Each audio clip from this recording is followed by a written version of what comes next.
Hello everyone and welcome to another video on this channel. Now, this is a special video because this actually is not only a video where I'm going to teach you how to bring a weapon inside of Unreal Engine, it's also a bonus chapter for our newly released course, which is this weapon creation right here. If you haven't seen this video where I explain the whole process on how we go from a simple concept to the final result, you might want to check the little link that's going to be up here. But today, I'm actually going to be talking about how to bring this weapon into Unreal because we've already created a very nice AAA asset, so why not just bring it all the way into Unreal? So first things first, you're gonna have to download Unreal. You can download it by going into your Epic Games launcher. If you play Fortnite, you're gonna have this one by default.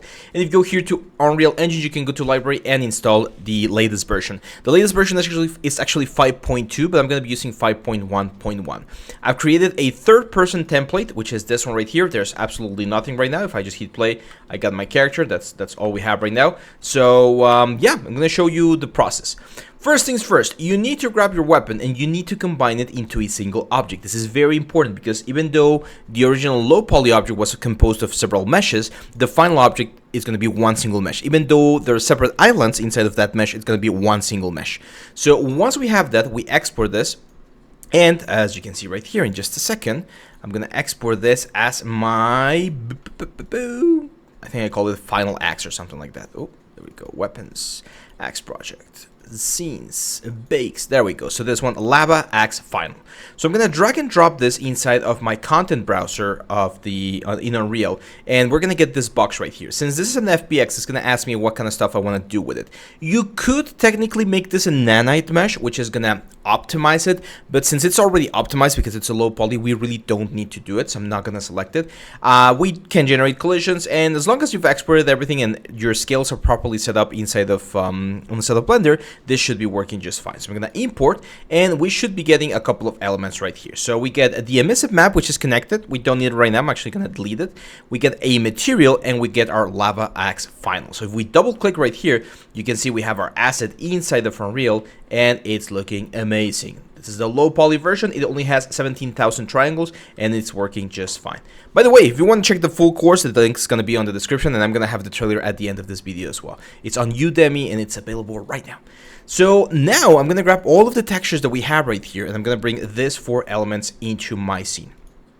Once I have these guys right here, we're going to connect. And wait for this, because I'm actually going to show you how to animate the texture of the axe. So you better watch until the very end, my friends. So I'm going to double click this lava axe right here. It has a couple of notes. I'm just going to delete this. And this is the basic material of our lava axe. I'm going to drag and drop the base color, the emissive map, and the normal. Only these 3 elements, and this is very important. The last texture is this one right here. This is a magical texture. It's called the ambient occlusion roughness metallic. It's a texture that has 3 different map information saved into a single file, which optimizes things quite a bit. We see how to do this on the Substance Painter side of things in the course. So the cool thing is the red channel, as you can see right here, is holding the information for the ambient occlusion of the map. So whenever 2 objects are really close to each other, you're gonna get a little bit of shadow that's occurring because 2 objects are close to each other, and that's called ambient occlusion. So it gives a little bit of extra, oomph to the whole texture, just darkens it a little bit nicer. So it's a great map to have. The green channel is super important. I would say this is probably the most important map of the 3, which is going to describe how the surface reacts to light, the roughness of the surface. So if the surface is really dark right here, it's going to be very shiny, and if it's very white, it's going to be very rough. So as you can see, there's a lot of variation here on my map. All of the different metal bits, the rock bits, the lava bits, like every single thing has a slightly different variation on the roughness. Again, we cover this in the texture side of things. And finally, the blue side is going to give us the metallic, which parts are metallic and which parts are not metallic. Look at this, at the scratches right here. This is really, really cool. These are scratches that are going into the material of the object, and that's why we're getting the metal out of it. So very, very, very cool textures that we have right here. Now, the important thing here is as follows. Anytime you bring in a texture from outside into Unreal, if the texture has RGB information, it thinks it's a color texture, and therefore it applies something called an sRGB color correction, which is this little thing right here. So The sRGB color correction makes sure that the images that we're seeing display correctly on our monitors, on our screens. However, for this particular one, and you can actually see the warning right there if I go over, it says this should be unchecked if using alpha channels individually as masks. And that's what we're doing. We want to use each individual channel as a different property. So we don't want any color correction, because if we leave this on, what's going to happen is the metalness, the roughness, and the ambient occlusion are going to look slightly different. Very common mistake that people make when they're bringing their stuff into Unreal. And this applies for everything, characters, environments, like everything. If you're using the ambient occlusion, roughness, metallic, you need to turn this thing off. And once we do that and we save, there we go. If we go here and we go to the material and we drag and drop this one, you're going to notice something interesting happening over here. Well, it's actually, I'm covering it with my ugly face right now. So over here, you're going to see that the sampler says that this texture right here is a linear color, which is very, very important. We can manually change it and manually like modify things, but it's easier if you change the little tick first and then you import the texture here. So now what I'm going to do is I'm going to bring the color into the base color, the emissive into the emissive color, the normal into the normal, and then the red channel, which is the ambient occlusion, that's the ambient occlusion, the green channel, that's the roughness channel, and the blue channel, that's the metallic channel. And that's it. We just save our little like material right there. And if we go to our axe right here, the axe is working exactly as what we had inside of Substance Painter. Every single thing that we did there, it's now projected here, and we get this very, very cool effect. Now, how do we get this into the hands of our character right here? I'm going to go to the third person menu. I'm going to go to blueprints, and I'm going to select this BP third person character. We're going to go to the viewport. First things first, I'm going to move the camera back a little bit, so that when we hit play, as you can see, we get a little bit of a better view of our character. There we go. And this character is the default character of Unreal Engine 5. I believe her name is... She had a name, but I don't remember what her name was.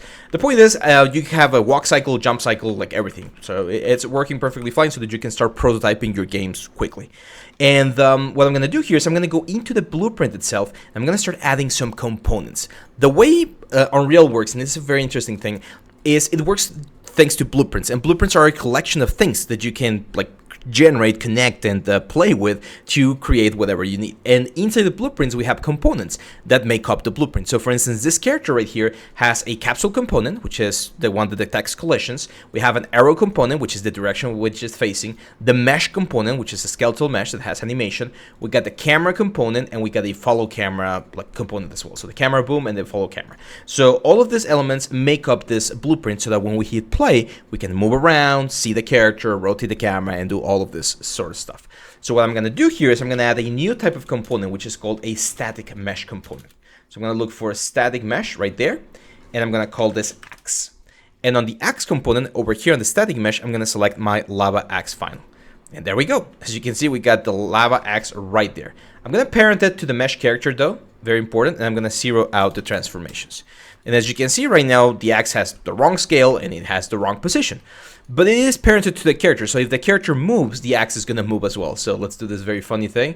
If I move, as you can see, the axe is following me, it's rotating with me because it's a child of the character itself. So now, the only thing I need to do is I need to find a way to properly position this axe in the hand of the character. Now, keep in mind that the character does not have proper animation, so there will be a little bit of overlap and stuff like that, but still looks very, very cool. So I'm going to go to the axe right here, and I'm going to go to parent socket, and thanks to the fact that this thing is already parented to the mesh, we actually get access to all of the bones that the character has. The head, the neck, the clavicle, everything. And I can go to the hand right here, and what that's going to do is it's going to snap the axe to the hand of the character. Look at that. So now when the character moves, he's going to be or in this case, she's going to be grabbing this axe and moving it along. Now, I deactivated this snappings that we have right here. So it's snap for movement, snap for rotation, and snap for scale. So that we can scale, selecting the axe, and we can scale this down to a more like a workable size. Something like that, I would say. I'm going to position this on the hand. I'm going to do a little bit of rotation here. And just again, W, E, and R to position this as close as possible to what we would expect this axe to be on the hand of the character. And there we go.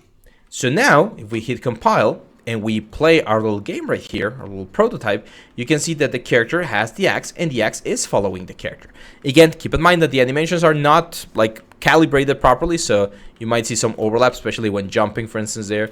Kind of looks like the axe is going into the head.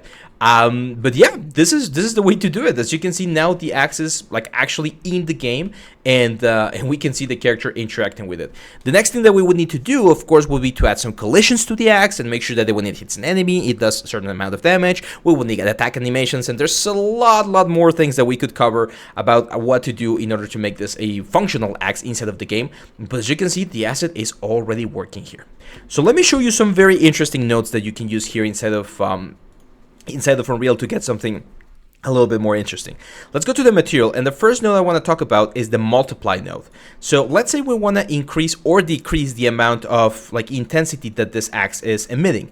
If I press right click and I write multiply, I'm gonna be able to add this multiply node. And if I multiply this texture right here by whatever value I select and plug this into the emissive color, I'm gonna be able to, well, as the name implies, multiply the intensity. So if I say something like 4, for instance, and I hit save, what's going to happen is that the shader is going to be doing 4 times the amount of light. You can see it's glowing really bright right there. And if we hit play, the axe is going to be like way hotter. Now, one of the cool things about the emissive map is that it's actually like generating light into the scene. So you can see the light being projected there into the shadows of the wall. So thanks to Lumen, which is one of the new features here inside of Unreal, we get this realistic like global illumination side of things.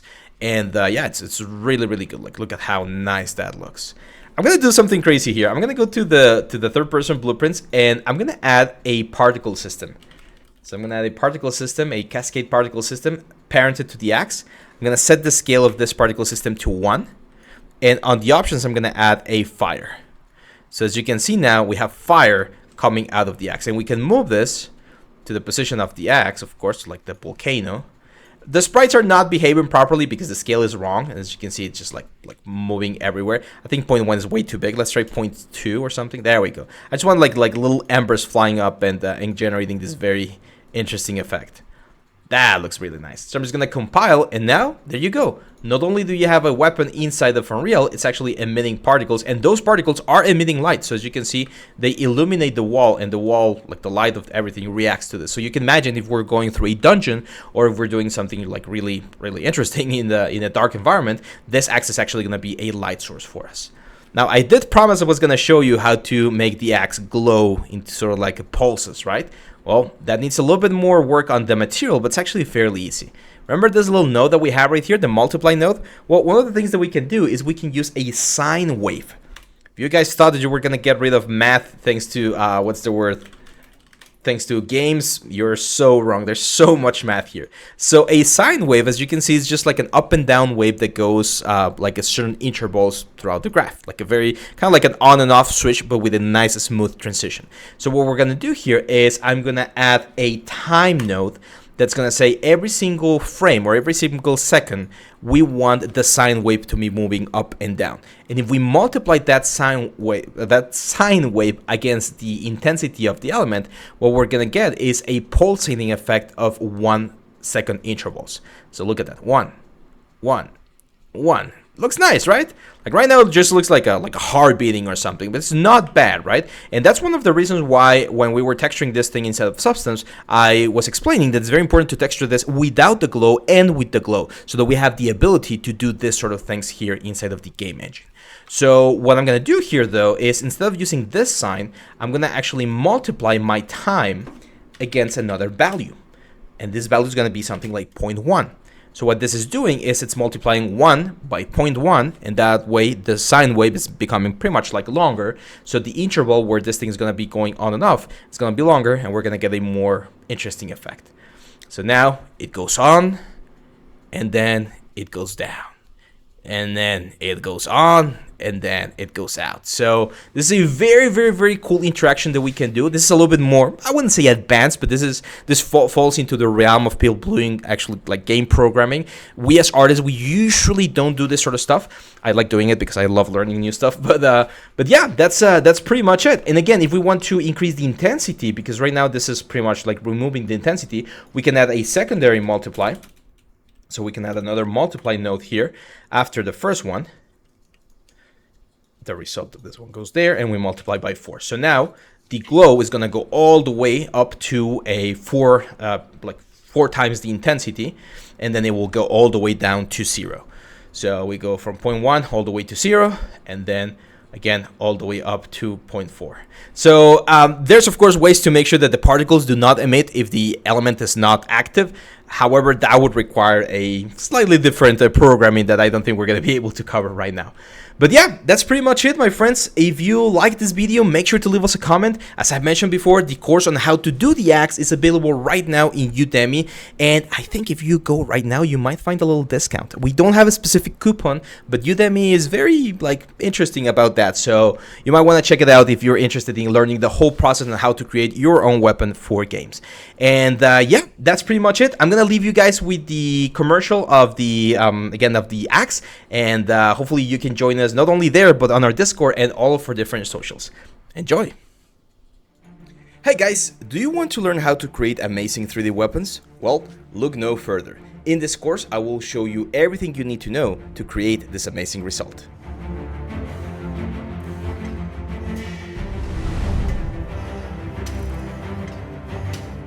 My name is Abraham Leal. I have over 13 years of experience in the industry, and I will be your instructor throughout this course. In this course, we'll cover everything from modeling to rendering a fantasy weapon with the best quality and results. I will be teaching you industry-proven techniques and workflows so that you too can create amazing AAA assets. We will be using Blender and Substance Painter to do this, and I will be guiding you through every step of the way.